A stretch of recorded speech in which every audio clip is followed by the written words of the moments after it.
Hello everyone, welcome to Black Mirror horror. कैसे हैं आप सब? आई होप आप सब ठीक होंगे।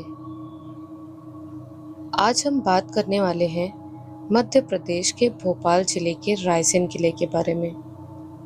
आखिर क्यों रायसेन किला आत्माओं का एक जिंदा कब्रगाह कहा जाता है? क्या वजह है कि इसे एक भूतिया जगह के तौर पर हॉरर इंसिडेंट्स के लिए जाना जाता है? मध्य प्रदेश का रायसेन किला, जो कभी राजाओं की आन बान शान था, आज वो आत्माओं का शमशान बन चुका है। ये सब कैसे हुआ और इसकी क्या कहानी है, वो तो हम विस्तार से जानेंगे ही। साथ ही आपसे एक चार दोस्तों के ग्रुप के साथ हुई भयानक घटना के बारे में बात करेंगे, जिसकी वजह से आज कोई इस जगह जाने के बारे में सोचने से भी 100 बार सोचता है। सुरेश, अजय, विकी और रवि, चार लोगों ने इस किले की भूतिया घटनाओं और प्रचलित कहानियां सुनने के बाद यहाँ जाकर देखने के बारे में एक प्लान बनाया। ये कहानी कोई फिक्शनल स्टोरी नहीं है, ये उन चार दोस्तों की ये सच्ची कहानी है जो उनके जीवन की पहली और आखिरी बड़ी गलती थी। रायसेन फोर्ट सिर्फ एक किला नहीं है, ये आत्माओं की दुनिया है। आखिर क्यों यहाँ पर एक रानी की बलि दे दी गई? आखिर क्यों 700 महिलाओं ने एक साथ यहाँ पर जौहर कर लिया था? और क्या है इस किले का इतिहास, सब विस्तार से जानेंगे। तो वीडियो के एंड तक बने रहना। स्वागत है आपका एक और हॉरर वीडियो में, रायसेन फोर्ट की भूतिया कहानी और इतिहास में। आज हम इस किले के बारे में जानेंगे और आपको बताएंगे कि कैसे एक मजाक में शुरू हुआ एडवेंचर जिंदगी की आखिरी सांसों का भी प्रबंध कर देता है। तो अगर आपको ये कहानियाँ पसंद आ रही हो तो इस वीडियो को लाइक और चैनल को सब्सक्राइब ज़रूर कीजिएगा और साथ ही बेल आइकन भी ऑन कर लीजिएगा। इससे आपको ऐसी ही हमारी नई कहानियों की नोटिफिकेशंस मिलती रहेंगी। हम बात कर रहे हैं एक भूतिया किले की, जो भोपाल से 45 किलोमीटर दूर। इस किले का इतिहास कुछ इस तरह रहा है कि भूतकाल में घटी घटनाओं की वजह से आज यहाँ इंसानों से ज़्यादा भूतों का देखा जाना आम हो गया है। लेकिन ऐसा क्या हुआ कि एक जगह जो पूरे राज्य को सुरक्षित रखती हो दुश्मनों से और जो राजा महाराजाओं की आन बान शान हो, वो आज सिर्फ एक खंडहर भूतिया जगह बन गई। भोपाल का रायसेन किला एक पहाड़ी पर बसा विशाल किला है, जिसकी ऊंचाई लगभग 800 फीट की है। इसका इतिहास जानने की कोशिश करें तो बहुत पुराना किला है ये, क्योंकि इसका निर्माण 11वीं शताब्दी के आसपास परमार राजाओं द्वारा किया गया था। लेकिन बाद में खिलजी, सुल्तान बाज बहादुर और अकबर के अधीन भी ये रह चुका है। तो जाहिर सी बात है कि काफ़ी सारी महिलाओं और बेचारे गरीब और बेगुनाह कैदियों के साथ काफ़ी जुल्म भी यहाँ हुआ होगा। और इसमें कोई शक नहीं है कि उनमें से ही किसी की आत्माएं यहाँ पर भटक रही होंगी आज भी। गौर से देखा जाए तो रायसेन किला कोई मायाजाल से कम नहीं था, क्योंकि इसके अंदर 40 से अधिक कुएं, 20 से भी ज़्यादा महल, कई मंदिर जैसे भगवान शिव, परमात्मा विष्णु और दूसरे देवी देवताओं के भी मंदिर यहाँ बने थे। मुगलों के भारत आने के बाद हजरत बाबा फतेहुल्लाह शाह की दरगाह भी यहाँ बनी है। लेकिन आज खामोश गलियाँ, टूटी हुई दीवारें और अजीब सी वीरानी हालत, डरावनी कैद हुई आवाज़ें और भटकती आत्माओं ने इसे टूरिस्ट पॉइंट के तौर पर भी फेल कर दिया। यहाँ पर होती है काफ़ी सारी पैरानॉर्मल एक्टिविटीज़, सच्ची डरावनी घटनाएं लोगों ने देखी हैं। बहुत लोगों के साथ भूतिया घटनाएं हो चुकी हैं। कई लोगों ने तो प्रेत आत्माओं को देखा भी है। कहा जाता है कि सबसे प्राचीन आत्मा, यानी कि जहाँ से इस जगह का भूतिया बनने की शुरुआत हुई, वो थी रानी रत्नावली की आत्मा। इस किले को रानी रत्नावली का शमशान माना जाता है और आज भी उनकी चीखें सुनाई देती हैं। लेकिन क्यों? आसपास के लोकल लोगों ने तो लिटरली यहाँ पर आत्माओं को घूमते हुए देखा है। भूतों को लोगों पर हमला करते हुए देखा है और कई लोगों की जान भी जा चुकी है। कुछ ऐसे इंसिडेंट हुए हैं जो सिर्फ सुनने मात्र से आपके रोंगटे खड़े कर देंगे। जैसे कि हर पूर्णिमा की रात उस जौहर कुंड के पास औरतों की चीखें सुनाई देती हैं। कुछ लोगों का कहना है कि उन्होंने सफेद कपड़ों में एक महिला को रोते हुए देखा है जो धीरे धीरे हवा में विलीन हो जाती है। सोचिए, ये सब बस सुनने में डरावना है, तो जो खुद एक्सपीरियंस करने गए थे उन 4 लोगों के साथ क्या हुआ होगा, उनकी कहानी पर भी आएंगे। यहाँ बनी दरगाह का भी काफी अजीब रहस्य है। मांगी गई मन्नतों की कीमत नहीं होती अगर आप बोल कर मांगते हैं। आपको बस मन से मांगना होता है, बिना बोले। हजरत बाबा फतेहुल्लाह शाह की दरगाह किले के अंदर ही स्थित है और हर धर्म के लोग यहाँ मन्नत मांगने आते हैं। लेकिन दरगाह का एक काफी विचित्र सा नियम है कि जो भी मांगो जुबान से मत बोलो, सिर्फ दिल में सोचो। मान्यता है कि जो जुबान से मन्नत मांगता है उसकी मन्नत अधूरी रह जाती है, क्योंकि ऐसा माना जाता है कि एक अदृश्य शक्ति आपकी मन्नत चुरा लेती है। कुछ लोगों ने बताया कि उन्होंने जैसे ही मन्नत मांगी उनकी आवाज़ गायब हो गई। मतलब जो उन्होंने बोला वो या तो किसी ने सुना नहीं, और जिनकी आवाज़ दूसरों ने सुन ली वो बाद में कभी बोल ही नहीं पाए। मतलब लिटरली उनकी आवाज़ चली गई, मानो बचपन से ही गूंगे हो। हर किसी के साथ अलग और अजीब अनुभव हो रहा था। रायसेन का किला अपने आप में बहुत सारे ऐतिहासिक कारणों से उलझनों में उलझा है। एक आदमी ने कहा, मुझे लगा मेरी सांस किसी और के शरीर में चल रही है। मैं था, लेकिन मेरा वजूद किसी और ने ले लिया था। और ये सब कैसे हुआ? क्योंकि उसने वहां पर एक रात को चुपके से जाकर देखने की कोशिश की थी, लेकिन हुआ कुछ ऐसी गुमशुदा आवाजें गूंजने लगी, एक तूफान से पहले की शांति अनुभव होने लगी, और पिन ड्रॉप साइलेंस में भी उसे चीखें सुनाई दी और लोगों पर अटैक होते साफ पता चल रहे थे। लेकिन कोई ये नहीं कह सकता कि जानलेवा हमला करने वाली आत्मा रानी की है या किसी और की, क्योंकि यहाँ पर काफी सारी जाने गई हैं। इस किले को भूतिया इसीलिए कहा जाता है क्योंकि यहाँ पर कदमों की आवाज सुनाई देती है। कुछ लोगों को ऐसा लगता है जैसे कोई उनके साथ कदम पे कदम मिला रहा है। कुछ ने अनुभव किया है कि कोई दौड़कर उनके आगे निकल गया। कोई देखता है अचानक से एक छलावा उनके सामने आ गया और फिर अचानक जो था वो जा चुका होता है। बस उसकी आवाज कानों में गूंजती रहती है, जो होती है रहस्यमयी और डरावनी आवाजें। रात में पहरेदारों ने किले के गलियारों में बूटों की आवाजें सुनी, जैसे कोई सिपाही लड़ाई पर जाते हो, लेकिन कोई दिखा नहीं। घोड़े पर सवार सैनिक की आवाज भी सुनाई देने लगी। इंसिडेंट इतने बढ़ने लगे कि वहां पर सीसीटीवी कैमरा भी लगाया गया। समय के साथ वो भी भूतिया घटनाओं में ढल गया और सब कुछ रिकॉर्ड होने लगा। नहीं तो कोई विश्वास भी नहीं करता, लेकिन कभी भी फुटेजेस पूरी नहीं होती थी। सीसीटीवी कैमरों में घोड़े की परछाई दिखी, लेकिन कैमरा अगले ही पल ब्लैक हो गया। बस एक परछाई जाती दिखाई देती है और कैमरा ऑफ हो जाता है। बंद मंदिरों से आरती की ध्वनि भी सुनाई देती है, जैसे शाम के वक्त और अर्ली मॉर्निंग में आरती करता है कोई। लेकिन अजीब बात यह है कि किले में कोई रहता ही नहीं। जब सूरज डूबता है तो किले के भीतर एक प्राचीन शिव मंदिर से आरती और शंख की आवाजें आती हैं, जबकि मंदिर बरसों से बंद पड़ा है ना। काफी विचित्र सी बात है ना? क्योंकि यहाँ कैमरा और मोबाइल फेल हो जाते हैं। जैसे ही लोग वीडियो रिकॉर्ड करते हैं, मोबाइल या कैमरा अपने आप बंद हो जाता है। ये अनुभव हुआ हमारे उन 4 किरदारों के साथ, जिनकी कहानी हम इस वीडियो में कवर करने वाले हैं। कई बार रिकॉर्ड की गई फुटेज में अजीब सी हंसी, सांसों की आवाज और अचानक स्टैटिक नॉइज सुनाई देती है, जैसे कोई साइकिल के पहिए में हवा भर रहा हो या हवा निकाल रहा हो। अब आते हैं वीडियो के मेन भाग में, जिसका आपको बेसब्री से इंतजार था। लोकल लोगों की बातें और उनके अनुभव। भोपाल से 45 किलोमीटर ये किला दूर है और किले से 80 किलोमीटर दूर एक छोटे से गांव से 4 दोस्तों ने यहाँ पर जाने का, गोस्टोग्राफी करने का और भूतों की फिल्म बनाने का प्लान बनाया।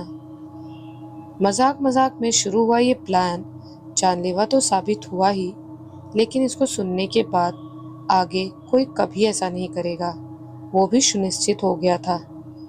सुरेश, अजय, विकी और रवि, जिनकी बात हमने शुरू में की थी, 4 लोगों ने यहाँ पर एक रात गुजारने का फैसला किया। अपने कैमरा, लाइट्स और ज़रूरी सामान के साथ वो वहाँ गए और रायसेन किले में दिन के वक्त एंट्री ली। रात के 9 बजे तक सब ठीक था। हर जगह एक अजीब सी शांति थी। एक कोहरा दिख रहा था, आवाज़ें गूंज रही थी, दीवारों पर जमे खून की निशानियां, चीते और मरे हुए लोगों की हड्डियां भी दिख रही थी, जिससे साफ था कि यहाँ पर इतिहास काफी क्रूर रहा है। रात के 9 बजे वो लोग जैसे ही दरगाह के पास पहुंचे, उनके एक दोस्त को सांस लेने में दिक्कत हुई। फिर उसके शरीर से किसी और की आवाज आने लगी थी। ये था विकी। विकी बोलने लगा, दोस्तों, मुझे सांस लेने में दिक्कत हो रही है, प्लीज प्लीज मेरी मदद करो, मुझे कुछ हो रहा है। रवि उसको देखकर डरने लगा और उसकी सांसें भी फूलने लगी। रवि ने बोला, अरे क्या हुआ भाई, तेरे को ऐसी बातें क्यों कर रहा है? अरे तेरी आवाज को क्या हुआ? सुरेश और अजय ने भी नोटिस किया कि विकी की आवाज भारी होने लगी है। उसकी आंखें लाल होने लगी हैं, उसके हाथ पैर मुड़ने लगे हैं और वो जमीन पर गिर पड़ा। फिर विकी के अंदर से कोई और बोला। वो आवाज सुनकर सुरेश, अजय और रवि की तो जान ही निकल गई। वो उससे दूर भाग गए, क्योंकि ये उनके गप्पे मारने वाला यार की आवाज नहीं थी, किसी शैतान की आवाज थी। और उसने बोला भी क्या था, ये मेरी जगह है, चले जाओ। एकदम भारी आवाज और काफी डरावना वो अनुभव था। फिर विकी बेहोश हो गया, लेकिन ये तीनों तो इतना डर गए थे कि अपना सामान विकी के पास था वो भी लेने नहीं जा रहे थे। आवाज जानकर उनके लिए ये पता करना मुश्किल था कि ये किसी औरत की आत्मा थी या किसी पुरुष की। सुरेश ने अपने मोबाइल से दरगाह का वीडियो लिया था, लेकिन घर आकर देखा तो कैमरे में बस काली स्क्रीन थी और 11 सेकंड तक कोई औरत कुछ बड़बड़ा रही थी। जब वो वहां थे तो अजय को एक बात याद आई, भाई लोग, हमें जल्द से जल्द यहाँ से निकल जाना होगा, नहीं तो ठीक नहीं होगा। एक पुराने साधु ने कहा था कि ये किला कैद खाना नहीं, भूतों की जगह है। यहाँ पर कोने में कोई न कोई इंतजार में बैठा है। हर जगह आत्मा भटक रही है, हर एक कोने में कोई न कोई है यहाँ पर। इस बात को सुनकर रवि और डरने लगा और बोला, अरे भाई, क्यों मेरी जान लेने पर तुला है? एक तो ये विकी के साथ क्या हुआ पता नहीं चल रहा। अपना नाम सुनते ही विकी हंसने लगा और होश में आने लगा। उसकी हंसी ऐसी थी मानो पागल खाने के किसी पागल को बहुत भयानक हंसी आ रही हो। वो खड़ा हुआ, लेकिन अभी भी उसकी आंखें बंद थी। अजय, सुरेश और रवि तो मानो उससे अपनी जान बचाने की कोशिश करने लगे। अजय ने कहा, भाई भाई क्या हुआ तुझे? तू ऐसा क्यों कर रहा है? अपनी आंखें खोल, हम हैं तुम्हारे दोस्त। सुरेश बोला, अरे पागल हो गए हो क्या? देख नहीं रहा ये हमारा दोस्त नहीं है, उसके पास मत जाओ। फिर वो तीनों विकी से बचने की कोशिश करने लगे, क्योंकि विकी अपनी बंद आंखों से उनके नजदीक आए जा रहा था। फिर अचानक से विकी जोर जोर से हंसने लगा और एक दिशा में भागा। वहां जाते हुए बोल रहा था कि मिल गया, आज का शिकार मिल गया। तीनों तो सोच में पड़ गए और एकदम से डरते हुए रोने लगे, क्योंकि अब अपने दोस्त को कहाँ ढूंढे वो। अचानक से दूर से एक आवाज आई, बहुत ही आकर्षक आवाज थी, किसी महिला भूत की, जिसने धीमी सी आवाज में बोला, तुम नहीं आओगे? तुम सब भी आओ ना, आओ बैठो, किले की पहरेदारी करो। हा हा हा। वो जो भी थी वहां पर हंसने लगी और एक जोरदार आवाज के साथ कोई दरवाजा बंद हो गया। फिर उसकी चीखें सुनाई देने लगी। हाँ, रहम करो मुझ पर, ये जुल्म मत करो, दरवाजा खोलो, रहम करो। विक्की तो अभी कहीं खोया हुआ था और ऊपर से ऐसी आवाजें सुनते ही सुरेश, अजय और रवि के हाल बेहाल हो गए। लेकिन अभी भी यही सवाल आता है कि ये किला इतना भूतिया कैसे हुआ और क्या वजह है इसके इतने डरावने होने की। इन चार दोस्तों पर तो हम आएंगे वापस और आपको पूरी कहानी बताएंगे, लेकिन थोड़ा इतिहास में अंदर जाना पड़ेगा ताकि आपको समझ आ सके और आप जान सके कि ये सब आत्माएं जिसकी भी थी उनका कारण क्या था, ऐसा क्या हुआ था। तो चलो जल्दी से छोटे रिकैप से इतिहास समझ लेते हैं। रायसेन किला, भोपाल, मध्य प्रदेश का। रायसेन किले का इतिहास 11वीं सदी से शुरू होता है, जब ये हिंदू राजाओं का गढ़ था। ये किला रायसेन शहर के ऊपर एक पहाड़ी पर स्थित है और रणनीतिक रूप से महत्वपूर्ण होने के कारण बाद में अफगान और मुगल शासकों द्वारा भी इसका उपयोग किया गया था। किले के भीतर महल, जलाशय, मंदिर और हजरत पीर फतेह उल्लाह शाह बाबा की दरगाह स्थित है, जिसके बारे में हमने पहले भी बात की थी। 11वीं शताब्दी में किले का निर्माण तो हिंदू राजाओं द्वारा किया गया था, लेकिन बाद में किले पर अफगान और मुगल शासकों का शासन रहा। 1543 में शेरशाह सूरी का कब्जा आया। 1543 में शेरशाह सूरी ने राजा पूरनमल के इस किले पर कब्जा कर लिया था। मुगल काल अकबर के शासन काल में रायसेन मालवा के उज्जैन सूबे में एक सरकार का मुख्यालय था। भोपाल रियासत में 18वीं शताब्दी में भोपाल रियासत के तीसरे नवाब फियाज मोहम्मद खान ने इस पर कब्जा कर लिया और बाद में सम्राट आलमगीर द्वितीय द्वारा रायसेन के फौजदार के रूप में मान्यता प्राप्त की। रायसेन गढ़ एक पहाड़ी पर बना होने के कारण ये एक रणनीतिक स्थान था, जिससे आसपास के क्षेत्रों पर नजर रखी जा सकती थी। किले के अंदर एक प्राचीन शिव मंदिर भी है, जो धार्मिक महत्व रखता ही है, लेकिन यहाँ पर एक पारस पत्थर भी मौजूद है। जी हाँ, आपने सही सुना, हम उसी पारस पत्थर की बात कर रहे हैं जिसके बारे में आपने किस्से कहानियों में सुना होगा। पारस पत्थर का रहस्य भी यहाँ का काफी अजीब है। किले के बारे में एक रहस्यमय कहानी ये भी है कि यहाँ पारस पत्थर था जो लोहे को सोने में बदल सकता था। लेकिन सबसे डरावनी कहानी, और जहाँ से अंदाजा है कि इस किले की भूता होने की पहली शुरुआत हुई थी, वो है एक बलिदान, रानी दुर्गावती का बलिदान।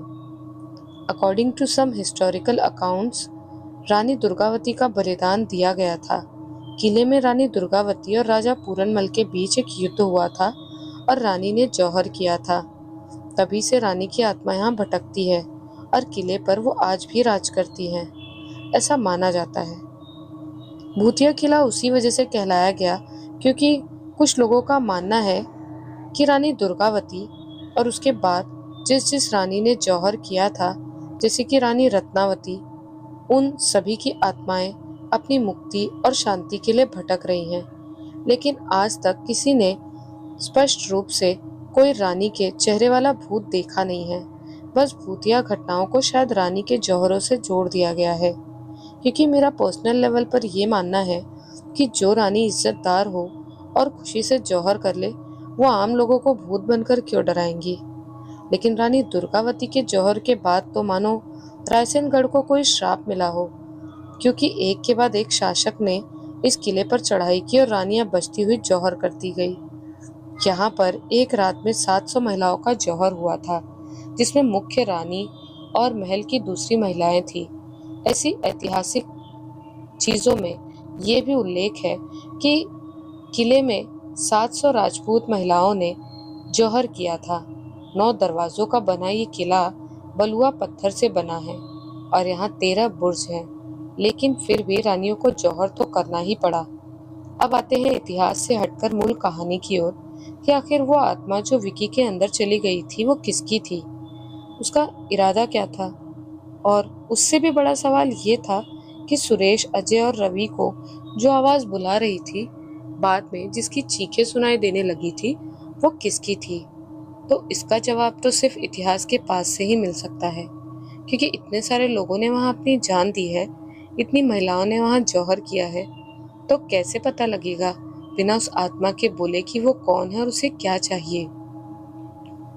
सुरेश ने कहा, भाई हमें घर चले जाना चाहिए। रवि ने सोचा कि अपने दोस्त को पीछे छोड़कर यहाँ पर अकेले कैसे जा सकते हैं। मेरा कैमरा ऑन है, अगर कुछ दिखा तो भी रिकॉर्ड हो जाएगा, तो भी हमारे पास सबूत होगा कि यहाँ पर क्या हो रहा है। अजय अभी भी सदमे में था और सोच रहा था, अरे यार, ये कैसी बातें कर रहे हो तुम दोनों। हमें रिकॉर्डिंग के पीछे भागना चाहिए क्या? ना ही, और ना ही हमें घर लौटना चाहिए। चलो विकी को ढूंढने चले, पता नहीं उसके साथ क्या हो रहा होगा। इसी से पता चलेगा कि यहाँ क्या हो रहा है, और इसी के चलते वो लोग डरते हुए आगे तो बढ़े जिस ओर से आवाजें आ रही थी, लेकिन उनको अपनी गलती पर अफसोस हो रहा था। जब वो उस दरगाह वाले इलाके से बाहर निकले और आगे की ओर चलने लगे तो एक भयानक घटना उन्होंने देखी।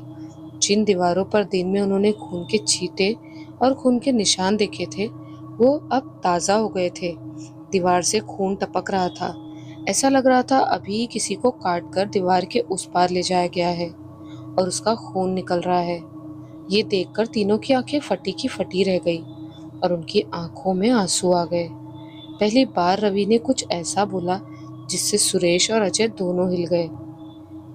क्या विकी को मार दिया गया है? क्या उसको काट दिया? क्या ये विकी का ही खून है? इतना बोलकर रवि रोने लगा और सुरेश को चक्कर आने लगे। सुरेश ने कहा, यार मेरे पैरों से तो बिल्कुल एनर्जी ही चली गई है, मुझे नहीं लगता हमें आगे जाना चाहिए। अजय ने फिर से थोड़ी हिम्मत जुटाई और बोला, अरे सुनो तुम दोनों, ये खून मुझे विकी का नहीं लगता है, क्योंकि ये सेम निशान मैंने दिन में नोटिस किए थे, तब तो काफ़ी पुराने लग रहे थे और बहुत सूखे थे। अभी ये ताज़ा है, लेकिन ये उसी पैटर्न में है जैसे पहले थे। अचानक से एक आवाज़ आई, जैसे कोई छोटा तालाब या कुआं हो और उसमें किसी ने नहाने के लिए छलांग लगाई हो। साथ ही एक नौजवान लड़के के चिल्लाने की आवाज़ भी आई, मेरी कोई गलती नहीं थी, मुझे क्यों धक्का दे रहे हो, छोड़ दो मुझे। उसी वक्त फिर से किसी को धक्का देने की आवाज़ आई और फिर पानी की बूंदें हवा में सुनाई देने लगी। अजय ने बोला, शायद यहीं पर आसपास कोई कुआं है जिसमें किसी को डुबोकर मार डाला है। वो लोग इधर उधर जाकर देखने लगे तो रवि को याद आया, अरे हाँ, मैंने इतिहास में पढ़ा था इस जगह के बारे में।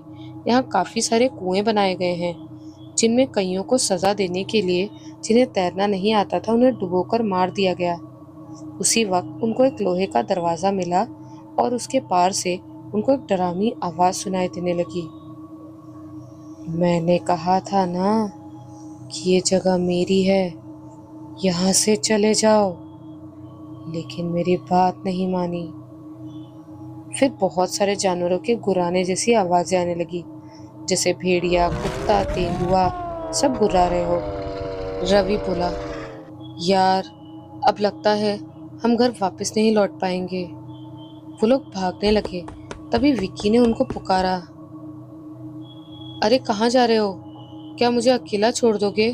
मैं यहाँ बंधा हूँ, मुझे बचाओ। वो लोग हिम्मत करके लोहे के दरवाजे के पीछे गए और जाकर देखा तो विक्की, जिसका शरीर काफी खा लिया गया था, हर जगह चोट और छाले दिख रहे थे, वो तड़प रहा था।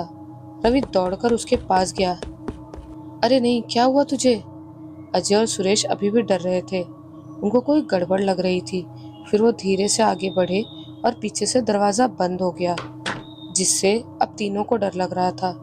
अचानक से विकी के अंदर वो शैतान फिर से आ गया और उसने बोला, क्यों मेरी बात नहीं मानी और अपने दोस्त की बात मानी?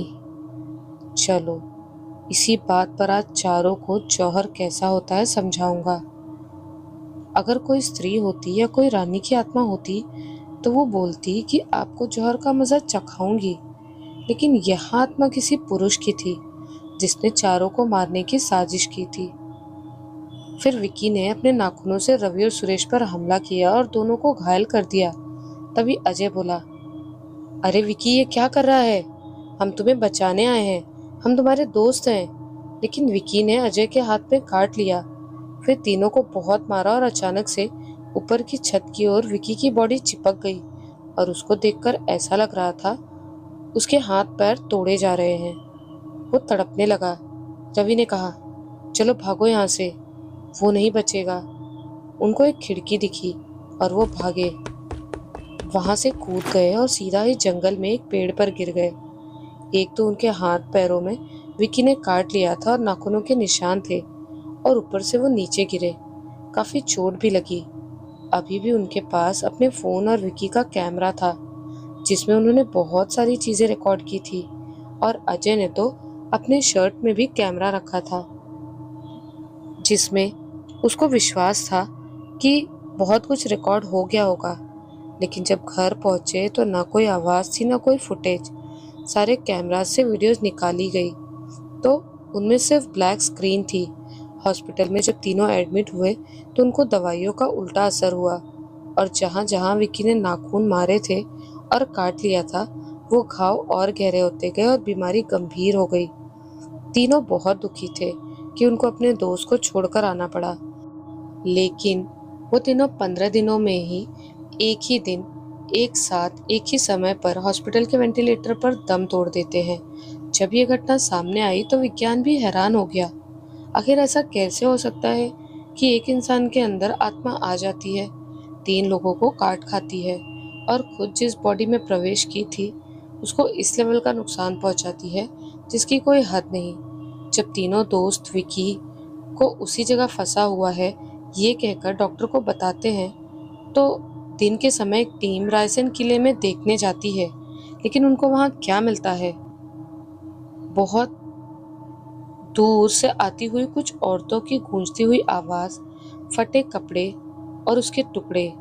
लेकिन विकी का कोई अता पता नहीं था, जिससे ये साबित हो गया था कि या तो किसी ने विकी को मार डाला था या कोई शैतान उसको खा गया था, या फिर अभी भी कहीं पर विकी जिंदा बच जाने की उम्मीद में किसी की मदद के आने का इंतजार कर रहा था।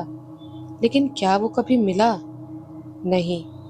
काफी दिनों तक टीम्स ने इंतजार किया, हर जगह पर आना जाना चालू रखा और काफी ढूंढा भी विकी को। लेकिन 2-3 हफ्तों तक कोई मिला नहीं, जिसकी वजह से फिर विकी को एक ट्रेजिक इवेंट के चलते गुमशुदा घोषित कर दिया गया। विज्ञान का मानना है कि रायसेन किले में काफी सारे लोगों की मौत हुई है, जिसकी वजह से वहां पर कुछ एनर्जीज कोलाइडेट करती तो हैं, जैसे कि मैग्नेटिक फील्ड्स, और कुछ सबूत भी मिले हैं जैसे इंफ्रासाउंड। और मुख्य कारण है आइसोलेटेड लोकेशन, जिसकी वजह से यहाँ पर हेलुसिनेशन और कैमरा फेलियर जैसी घटनाएं संभव है। कुछ पैरानॉर्मल विशेषज्ञ ये भी बताते हैं कि रायसेन किले में कुछ रेसिडुअल एनर्जी है, जिसका मतलब है जहां आत्माएं दोहराती हैं वही घटनाएं जो उनके जीवन में अधूरी रह गई। मतलब अगर उनको किसी ने डुबाकर मारा हो तो आपको अनुभव होगा जैसे कोई आपको डुबो रहा है, या ऐसी आवाजें सुनाई देना। अगर किसी के साथ जोर जबरदस्ती हुई हो तो उसकी आवाजें सुनाई देना, जैसे हमने शुरुआत में बात की थी। अभी के लिए रायसेन की हालत कुछ ऐसी है कि इसके खुद के इतिहास ने तो इस किले को छोड़ दिया है, लेकिन आत्माओं ने नहीं। वो अपनी जगह छोड़कर जाना नहीं चाहती। यहाँ के हर कोने में, हर जगह, हर एक दीवार पर और हर एक ईंट में जली हुई रानी की कराह सुनाई देती है। उनकी चीखें और उनका दर्द महसूस होता है। हर दीवार पर किसी सैनिक की मौत की छाया है, जिसके बारे में हमने बात की थी कि खून के छींटे और खून से लथपथ दीवारें जो रात के समय ताज़ा खून दिखाती हैं, लेकिन दिन के समय वहाँ पर जमे खून के निशान होते हैं। अगर आप एक दिन इस खंडहर में गए तो ये मत पूछना कि दरगाह से गूंज कौन रहा है, किसकी आवाज़ आ रही है, क्योंकि जवाब देने वाला कोई इंसान नहीं होगा वहाँ पर। और आज तक ये जानना भी मुश्किल है कि असल में वहाँ पर हो रही पैरानॉर्मल एक्टिविटीज़ के पीछे किसी रानी की आत्मा जिम्मेदार है, कोई पीड़ित महिला है, कोई कैदी है, कोई गुलाम है या कोई सैनिक है। लेकिन कुछ तो है। अभी के लिए तो हम सिर्फ इतना जानते हैं कि 16वीं शताब्दी में जब रायसेन पर शेर शाह सूरी ने हमला किया था तो किला तो अंदर से बंद कर लिया गया था, लेकिन युद्ध में हार तय थी। रानी रत्नावली ने सैकड़ों दासी और महिलाओं के साथ जौहर कर लिया। जौहर यानी जलती अग्नि में खुद को बलि चढ़ा दिया, ताकि उनके साथ दुश्मन उनकी मर्जी के विरुद्ध कुछ न कर सके। आज उन्हीं की वजह से और उनके जैसे देश प्रेमी राजा रानियों और स्वातंत्र्य के लिए लड़ने वालों की वजह से हमें यह आज़ादी मिली है और गर्व से एक सम्मानित जीवन मिला है। उनके लिए हम जितना बोले उतना कम है। रानी के जौहर की तेज अग्नि की लपटें तो बुझ गई, लेकिन रानी की आत्मा आज भी बुझी नहीं है। उनको आज भी शांति नहीं मिली है। वीडियो को तो हम यहीं पर पूरा करते हैं। आपको ये कहानी कैसी लगी हमें कमेंट्स में ज़रूर बताइए, और अगर आपको वीडियो पसंद आई हो तो लाइक करके शेयर भी कर दीजिएगा, और दूसरी ऐसी ही वीडियोस देखने के लिए चैनल को सब्सक्राइब ज़रूर कर दीजिएगा।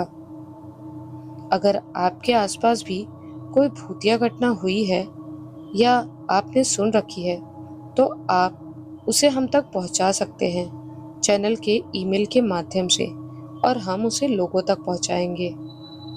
तो अगर आपको ये कहानी पसंद आई हो हमें कमेंट करके ज़रूर बताइएगा।